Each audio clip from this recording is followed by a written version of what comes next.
vamos à palavra, ao texto bíblico que vamos refletir nessa manhã, que se encontra como projetado, e aí, Lucas, no Evangelho de Lucas, no capítulo 9, versos 23 a 26. Lucas, capítulo 9, versos 23 a 26. Peço aos irmãos que abram ou acessem suas Bíblias e a mantenha aí acessível, pois vamos refletir no que a palavra do Senhor nos traz nesse texto. Com certeza um texto muito conhecido da igreja.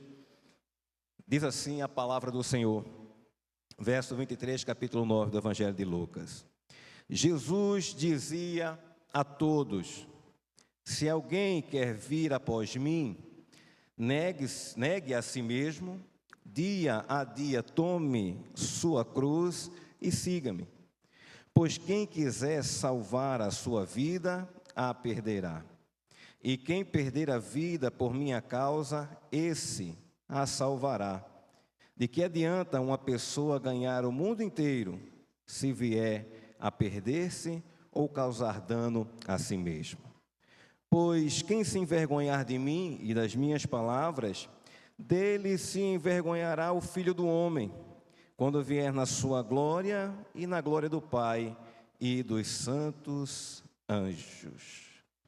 Queridos, há uma questão que a igreja, historicamente, desde os tempos mais remotos, ela lida e ela precisa refletir e resolver-se quanto a essa questão, que é o equilíbrio que precisamos ter, que precisamos compreender quanto à instância da nossa fé, da afirmação, da publicação, da declaração da nossa fé e, ao mesmo tempo, as nossas obras, as nossas atitudes.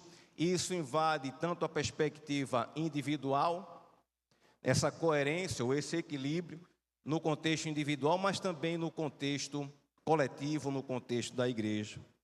No início do século XX, nós fomos abalados enquanto mundo por dois grandes eventos, que foram as duas grandes guerras.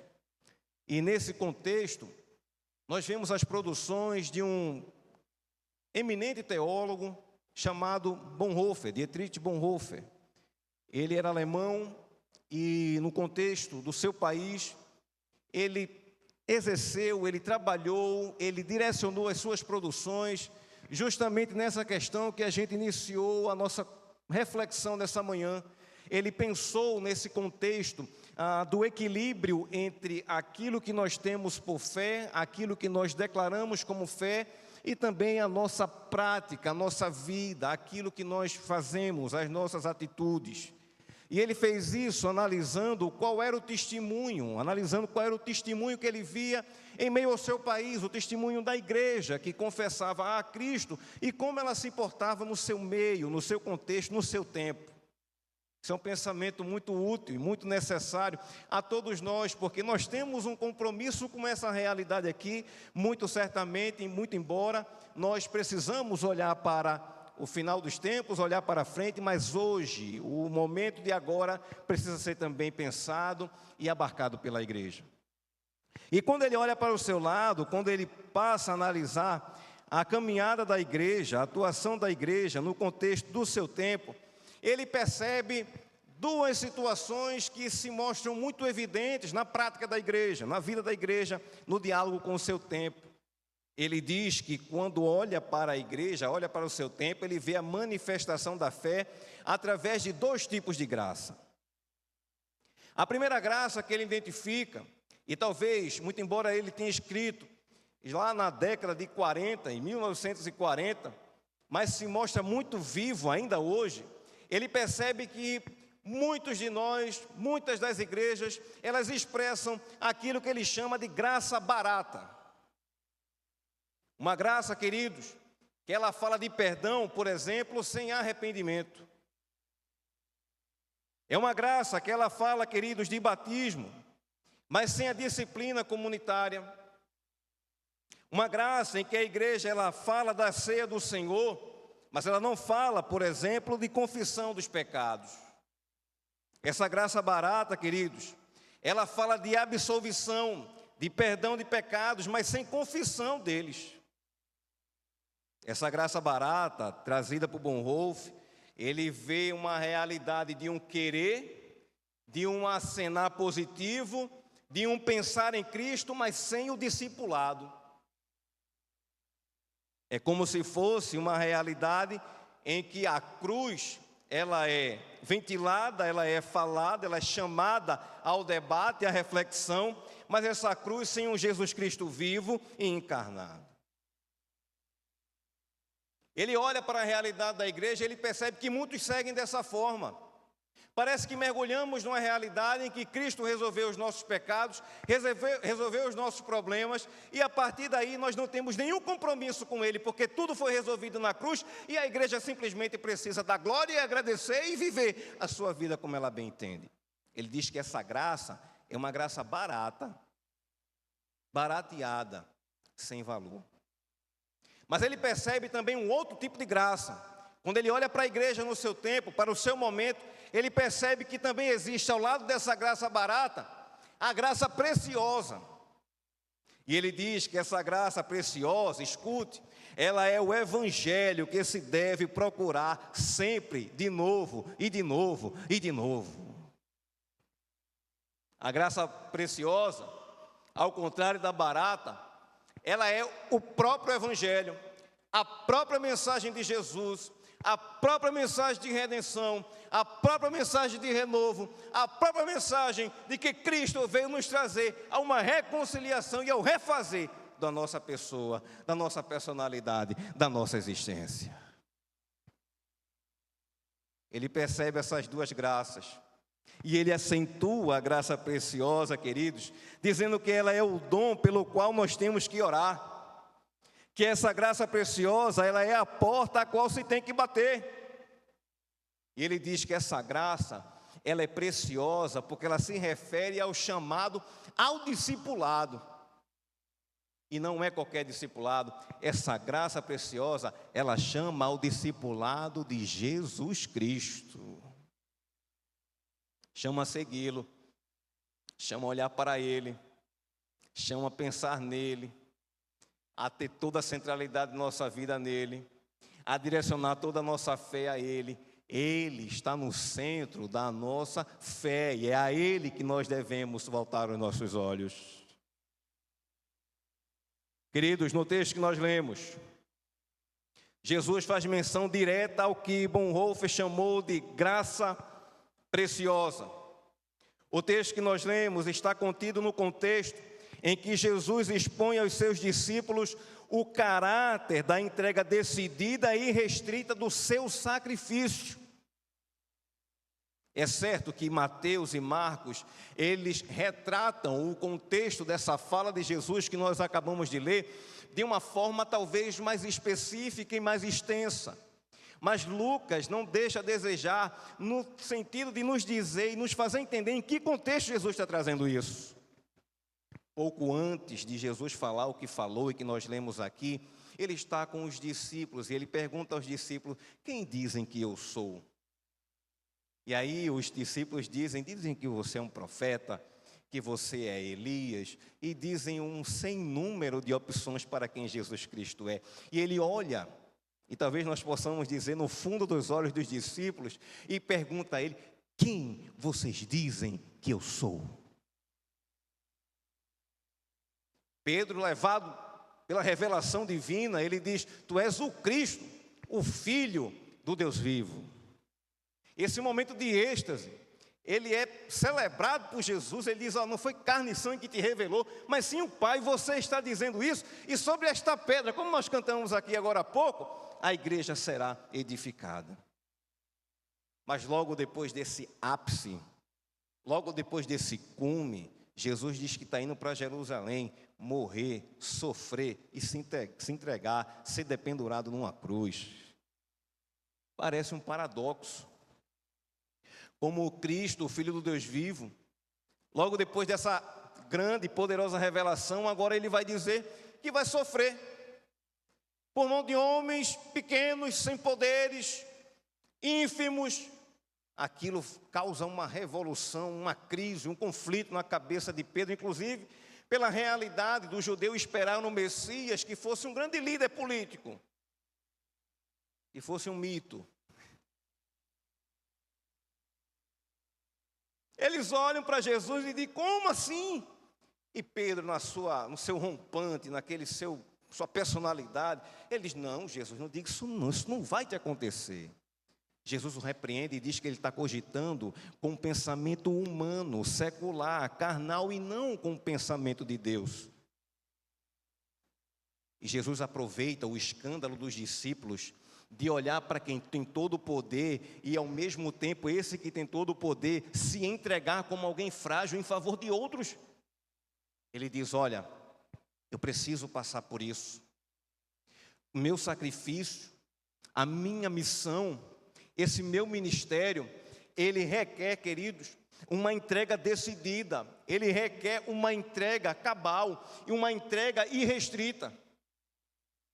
Se aquilo causa, de alguma forma, um conflito, um escândalo na cabeça dos discípulos, Jesus olha para cada um deles e diz, ei, aliás, o modelo de quem quer me seguir é esse. Queridos, quando nós olhamos o contexto, vemos que Jesus, ele afirma aos discípulos que seu exemplo, a sua experiência, o seu ministério, de certa forma, guardadas as devidas proporções, ela tem uma realidade que ela é compartilhada com todos os discípulos de Jesus, com todos aqueles que seguem, aqueles que creem em Cristo, vão experimentar essa mesma experiência, claro, guardadas as devidas proporções. Ele afirma que seu exemplo é modelo a ser vivido por todos os seus seguidores. E esse modelo, eu queria que você escutasse isso com muita atenção, porque seu modelo aponta para considerações que giram em torno de uma exigência. Uma grande exigência. Esse modelo que Jesus, ele traz para seus discípulos, que é baseado na sua própria experiência, na sua própria realidade, ela gira em torno, faz a gente pensar em considerações que giram em torno de uma grande exigência. E falamos exigência, queridos, não bem como uma necessidade, como algo de que depende da nossa salvação, porque assim nós correríamos o risco de entender que a nossa salvação é provida por nossos atos. Mas exigência nós falamos aqui no sentido de que é algo inerente, inevitável, que é algo consequente na vida daquele que segue a Jesus. Essa exigência que Jesus mostra aos discípulos, que é necessário aquele que lhe segue, que é baseada no seu exemplo, essa grande exigência é a renúncia. Todo discípulo de Jesus, todo seguidor de Cristo, precisa viver, afirmar, compreender que isso, viver essa realidade, existe uma grande renúncia em nossas vidas. Através de seu exemplo, Jesus nos chama à subversão, a se rebelar contra tudo aquilo que se interpõe ao seu senhorio.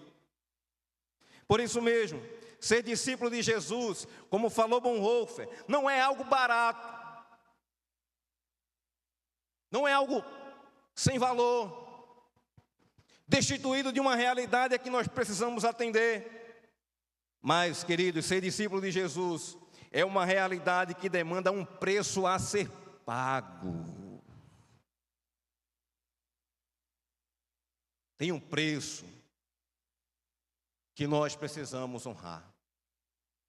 Ser discípulo de Jesus, para ser discípulo de Jesus, um verdadeiro discípulo, é preciso que todos nós assumamos essa realidade, compreendamos que ele requer de nós a renúncia, e uma renúncia cabal, irrestrita, decisiva em nossos dias.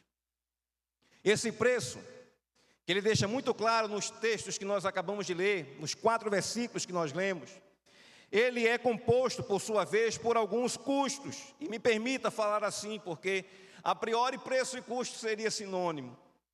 Mas me permita fazer essa sistematização, me permita organizar dessa forma esse preço de servir a Jesus. Esse preço de ser discípulo de Jesus, ele é composto por pelo menos 4 custos que formam esse preço.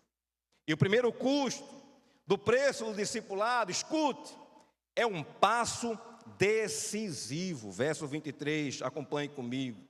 Ele diz o seguinte: Jesus dizia a todos: se alguém quer, escute isso, se alguém quer vir após mim, negue-se a si mesmo, dia a dia tome a sua cruz e siga-me. Meus irmãos, minhas irmãs, embora haja o concurso determinante da graça divina para o nosso resgate, escute, a vontade humana não é violentada, ela não é ultrajada, ela não é suprimida. A graça divina está, sim, no epicentro da nossa conversão, mas a responsabilidade humana, ela não é ultrajada nesse processo. Há escolhas a serem feitas, há decisões a serem tomadas. E nesse contexto, Jesus faz 4 pontuações dentro da realidade do passo decisivo que temos que tomar. E a primeira delas, a primeira pontuação que ele faz é querer. É preciso querer, exercer a vontade de ir em direção a Ele. Querido, Jesus, Ele acentua o espaço para o exercício do nosso querer. Ele diz: se alguém quer vir após mim. Essa palavra quer, esse verbo, essa palavra contraiu o verbo conjugado, o verbo querer conjugado. Se alguém quer vir após mim, no grego essa palavra ela é traduzida por querer e ela tem a perspectiva, ela tem a noção, queridos, de estar resolvido, de alguém que está resolvido, determinado, resolvido, determinado e, além do mais de estar pronto e resolvido, ele traz a ideia de que essa decisão, essa resolução, essa determinação envolve prazer e satisfação. É querer Jesus, resolvido por Jesus, determinado por Jesus. É isso que ele está querendo dizer. Se alguém quer, ou seja, se alguém está determinado, se alguém está resolvido vir após mim, e se alguém olha para isso como fonte de prazer, de satisfação, venha após mim. Ele está falando de resolução, de exercício intenso da vontade. E por isso mesmo, queridos, nós podemos dizer algo que não precisamos ter nenhum constrangimento de errar. Quando Jesus nos diz que precisamos e temos a liberdade de exercer a nossa vontade e de querê-lo determinantemente e de querê-lo resolvidamente, nós podemos dizer que seguir Jesus, escute, seguir Jesus não é a segunda melhor coisa que nós podemos fazer de nossas vidas. Seguir Jesus, meus irmãos, é a melhor versão que podemos viver a nossa vida, ainda que com desafios. Querer Jesus de uma forma despretensiosa, talvez seja um dos maiores equívocos que a gente pode exercer em nossas vidas ou viver em nossas vidas. Seguir Jesus nas suas palavras é algo que tem que ser feito de forma resoluta, determinada, e por isso mesmo, escute, seguir a Jesus não é a segunda melhor coisa que eu posso fazer da minha vida, é a melhor versão que eu posso viver os meus dias. Me permita abrir um hiato e ser um pouco mais específico. Meus irmãos, pastores, seminaristas, vocacionados em geral, ministros, líderes, aqueles que compõem a diretoria da igreja, diáconos, escute, aquilo que você faz em nome de Jesus não é a segunda melhor coisa que você pode fazer da sua vida. Seu ministério não é um puxadinho que você constrói atrás de sua casa quando ela já está toda pronta e você quer um adendo simplesmente. Você quer mais um espaçozinho na sua casa.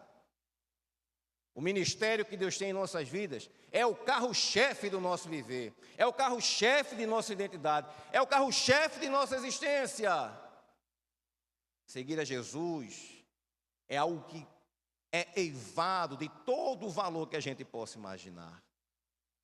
Igreja do Senhor, os irmãos que estão aqui, que acompanham pela internet, seguir a Jesus não é um mero detalhe na sua vida, que você se doa simplesmente quando tem um tempo sobrando. É, queridos, o que há de mais importante em sua vida, é o que há de mais importante em nossas vidas. Seguir a Jesus deve ser prioridade em nossos dias e em nossas considerações.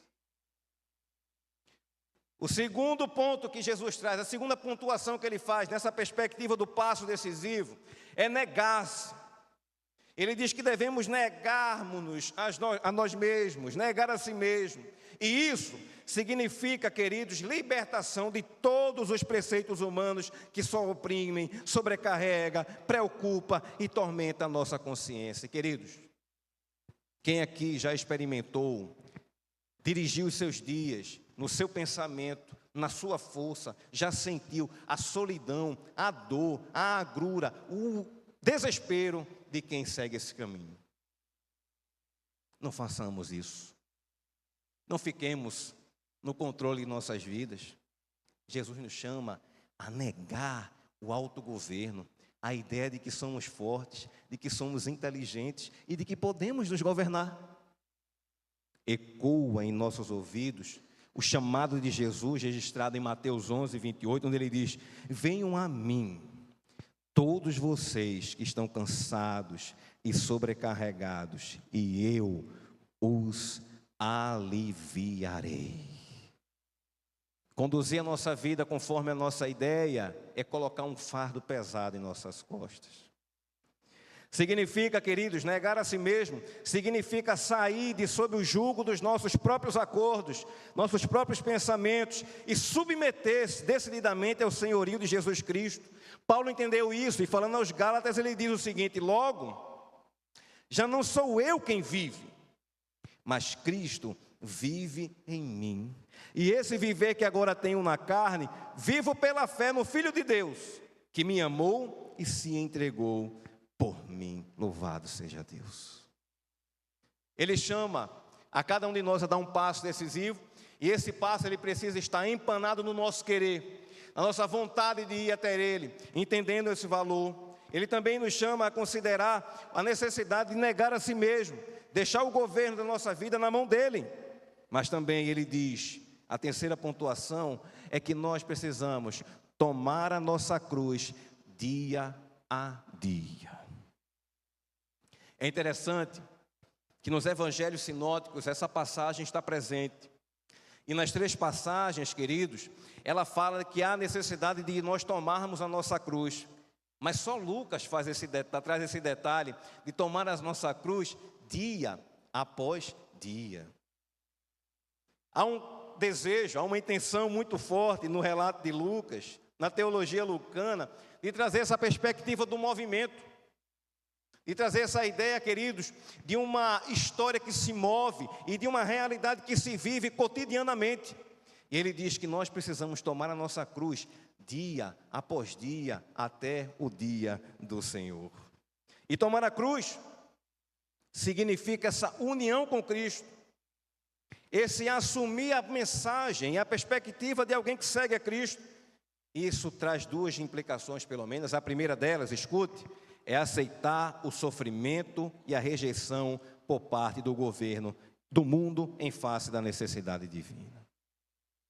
Tomar a cruz significa e aponta para a realidade de nós deixarmos, queridos, tudo aquilo que o mundo louva e viver a vontade de Deus. Isso muitas vezes vai trazer dores, isso muitas vezes vai trazer sofrimentos, isso vai trazer determinadas situações indesejadas em nossas vidas. Mas Jesus chama e nos adverte que se nós queremos seguir a Jesus, precisamos tomar a nossa cruz e aceitar essa exclusão e a rejeição por parte do mundo. É viver uma nova vida, é viver em novos preceitos e aceitar, muitas vezes, a negativa e a reprovação do mundo. Mas também, a cruz, ela não tem só esse aspecto, essa implicação da realidade da dor e do sofrimento causado por seguir a Jesus frente a um mundo que está mergulhado no pecado. Mas também tomar a cruz traz o sentido, queridos, de entender que, embora ela seja símbolo de dor, desprezo e exclusão, ela traduz a nossa vitória. Paulo, falando aos Colossenses, ele diz algo bem interessante. Ele diz, no capítulo 12, a partir do verso 13: e quando vocês estavam mortos nos seus pecados e na incircuncisão da carne, ele lhes deu vida juntamente com Cristo, perdoando todos os nossos pecados, cancelando o escrito de dívida que era contra nós, que constava de ordenanças, o qual não nos era prejudicial, removeu inteiramente, cravando-o na cruz, e despojando os principados e as potestades, publicamente os expôs ao desprezo, triunfando sobre eles na cruz. A cruz, queridos, ela traz muitas vezes dor, sofrimento, mas ela é a nossa maior vitória. Precisamos levantar e carregar a nossa cruz. E é interessante que ela é nossa, mais do que um sentido de especialidade, de ser cabível a cada um de nós, nas nossas próprias realidades. Ela é nossa porque nós assumimos o compromisso com Cristo. E a partir do momento que nós decidimos por Cristo, queridos, essa cruz é nossa. E nós precisamos carregá-la. Precisamos levantar e carregar a nossa cruz dia após dia. E ainda Jesus faz mais uma pontuação àquele que quer dar o passo decisivo de ser seu discípulo. Ele diz que nós devemos segui-lo.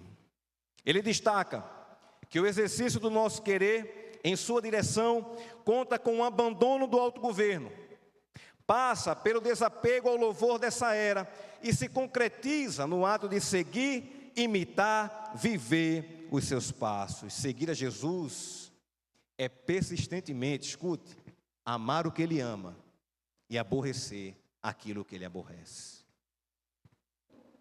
Primeiro ponto, primeiro custo que compõe esse preço do discipulado, queridos, é dar um passo decisivo em direção a Jesus. E esse passo, ele requer o querer, ele requer o negar-se a si mesmo, ele requer o tomar a sua cruz e seguir os passos de Cristo, imitando aquilo que Ele nos ensinou.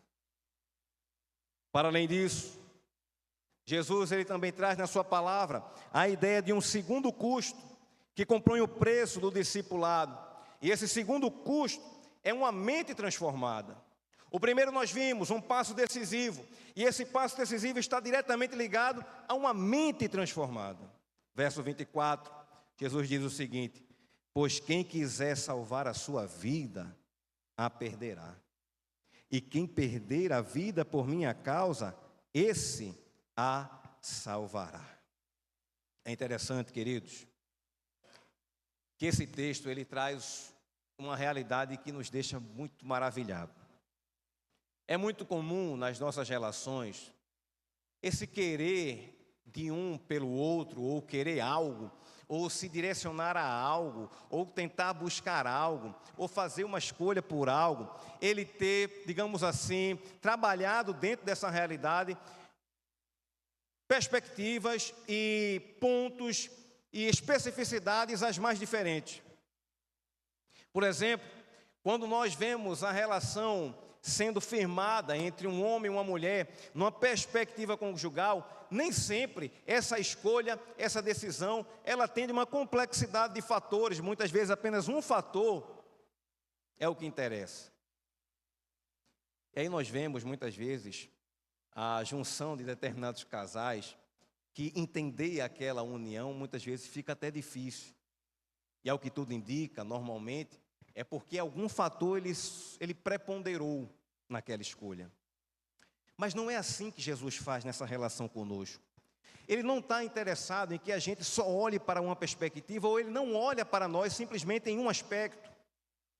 Jesus, ele quer que todo o nosso ser, a complexidade da nossa vida, a complexidade da nossa existência esteja envolvido nessa relação com ele, nesse compromisso que ele propõe. E nós vemos isso, por exemplo, na palavra que Lucas usa aqui para a vida, que nós vemos que o texto diz que aquele que quiser salvar a sua vida, perderá. E Jesus se preocupa com isso, e ele diz que quem perder a vida por minha causa, esse salvará.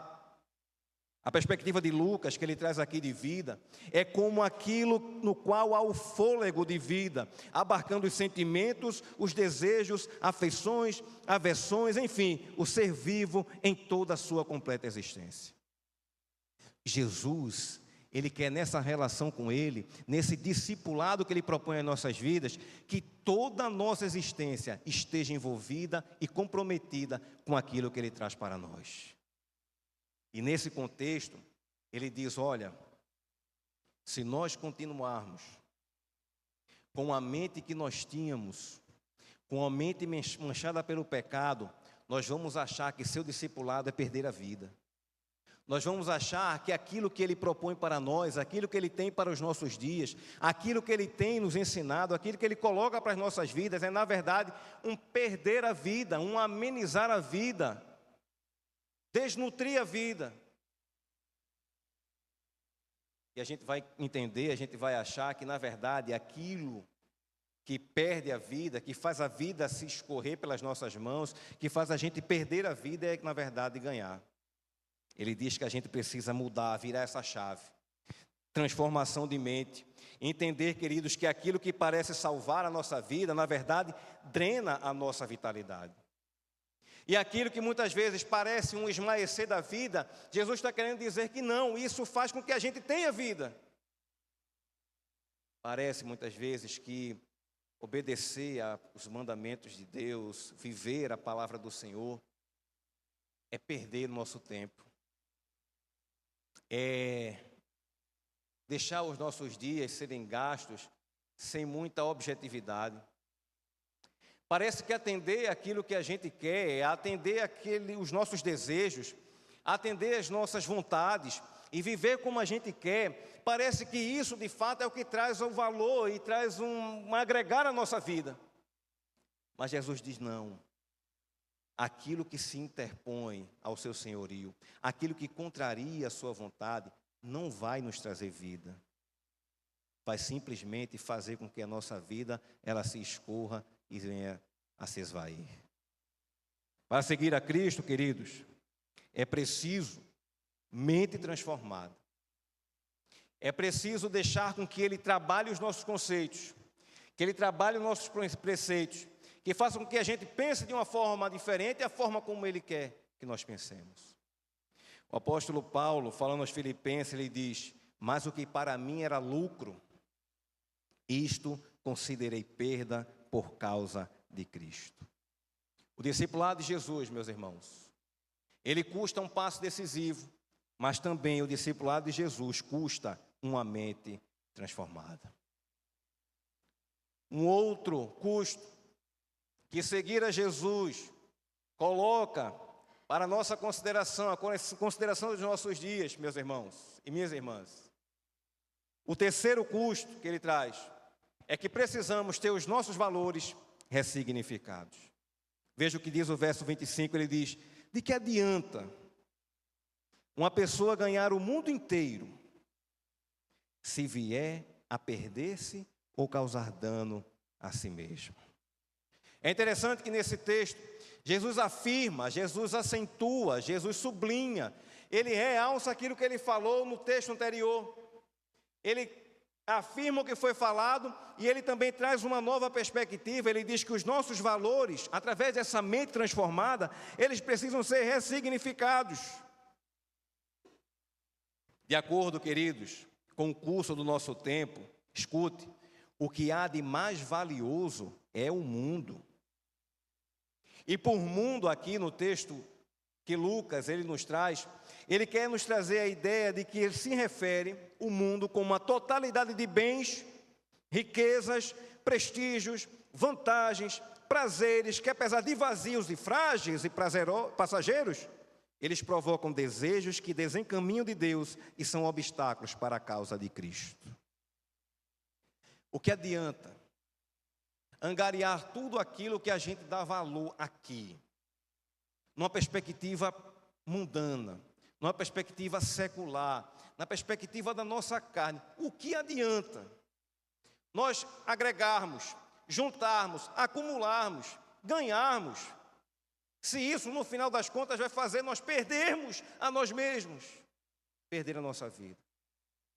E é interessante nós pensarmos, meus irmãos e minhas irmãs, que sim, ganhar o mundo, num contexto em que se opõe à realidade de ter uma vida, uma existência como Deus a pensa, como Deus a propõe a nós, nessa contraposição, quando nós pensamos no mundo, como nós consideramos esse ganhar o mundo, a gente deve pensar que o perder-se não simplesmente se coloca no futuro, mas já aqui na nossa experiência, isso acontece. Nós não podemos parar para pensar que essa realidade dessa oposição em que se ganha mundo e se perde existência, simplesmente se concretiza quando da volta de Cristo. Isso já acontece em nossos dias. E será que nós não temos pensado e vivido isso? Será que nós não estamos numa realidade em que estamos cada vez mais perdendo o sentido, a robustez de nossa existência? Será que nós, como igreja, não temos deixado de ser uma igreja que olha para seus lados, uma igreja que transmite vida e que ela é pulsante, como aquilo que está vivo, que é animada? Muitas vezes mergulhamos em nós mesmos, seja na individualidade, seja como organização. E nós simplesmente pensamos naquilo que pode, de alguma forma, trazer algum brilho, algum lucro, alguma coisa que venha acumular, que venha acrescentar em nossos dias.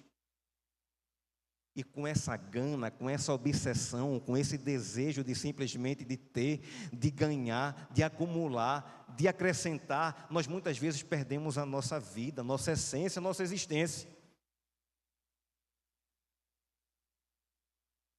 Será que como igreja temos vivido experiências como a palavra do Senhor ela relata, como a igreja de Antioquia, que era uma igreja extremamente pulsante, e quando ela vê que tem um chamado naqueles membros de sua igreja, como por exemplo Barnabé e Saulo, ela pega os 12 e diz: olha, vão lá e vão pregar o evangelho, enviem o evangelho para outros lugares. É viva, ela é dinâmica. Como a igreja que se reunia ali na Macedônia, que da sua pobreza ela tira daquilo que o pouco que ela tem e faz questão de ajudar aquele que está necessitado, que não se enclausura dentro de si.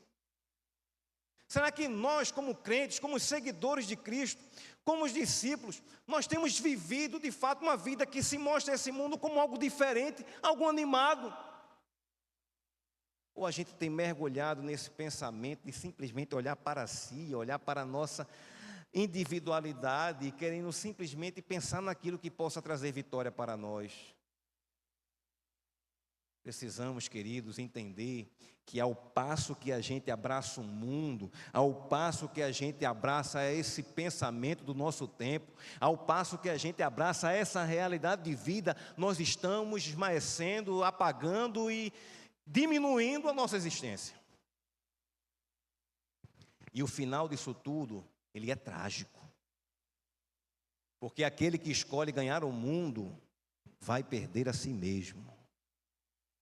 Aquele que escolhe ganhar o mundo, abraçar o mundo, angariar o mundo, acumular o mundo, ele vai perder a sua existência, ele vai jogar fora a sua alma no castigo eterno.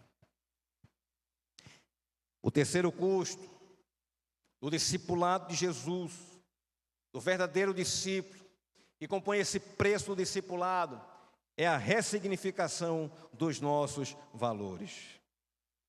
E o quarto, queridos, custo, desse discipulado de Jesus, assim como ele expõe nessa palavra que nós lemos, é que nós precisamos ter e viver uma identidade verdadeira e que se afirma em nossos dias. Verso 26, o texto diz: pois quem se envergonhar de mim e das minhas palavras, dele se envergonhará o Filho do Homem, quando vier na sua glória e na glória do Pai e dos santos anjos. É interessante, queridos, que o tema do verso 23, de ir decididamente a Cristo, ele é reafirmado aqui e expandido para uma nova consideração. No verso 23, Jesus ele faz algumas pontuações e ele traz a necessidade de uma postura ativa e pública, que envolve o querer, negar a si mesmo, tomar a sua cruz e segui-lo. Aqui no verso 26, ele reforça essa ideia e ele expande ela para a perspectiva de assumir fielmente sua nova identidade. O discípulo de Jesus, ele é exposto a um comprometimento firme com a sua pessoa, com a pessoa de Jesus. Ele é chamado a um comprometimento firme com a sua mensagem, a sua doutrina. Ele propõe uma verdadeira aliança conosco. De modo, queridos, que aquilo que eu venho pensar, eu preciso pensar conforme Cristo. Aquilo que eu venho escolher de acordo com os preceitos de Cristo. Aquilo que eu penso em viver, aquilo que eu quero viver, eu preciso considerar aquilo que Cristo ele traz para a minha vida. É um compromisso firme, cabal, total. Ele aponta para uma identidade que não se esconde, que é ativa e produtiva em nosso tempo. Aquele que se envergonha de Cristo, aquele que, em vez de o afirmar, se envergonha dele, queridos, ele evidencia um grande desprezo, desprestígio, desvalorização. Ele, de fato, nega a Jesus. E esse negar, queridos, muito mais do que simplesmente um dizer não, como, por exemplo, na experiência de Pedro, ele se mostra muitas vezes em algo muito mais sutil, simplesmente em deixar de lado tudo aquilo que é sua vontade na condução dos nossos dias. A partir do momento que eu vivo como eu quero, que eu vivo como eu desejo, que eu sigo o caminho que eu quero, eu estou me envergonhando de Cristo, estou negando Ele. E quanto a isso, a palavra ela é certa, clara e objetiva. O que se envergonha, queridos, ele barateia a graça, diminui seu valor, ele tira o lustre, o brilho, a beleza que há na demonstração de amor de Deus. A esses, a palavra é certa e muito clara: serão justa e coerentemente tratados nesse tempo e definitivamente no porvir.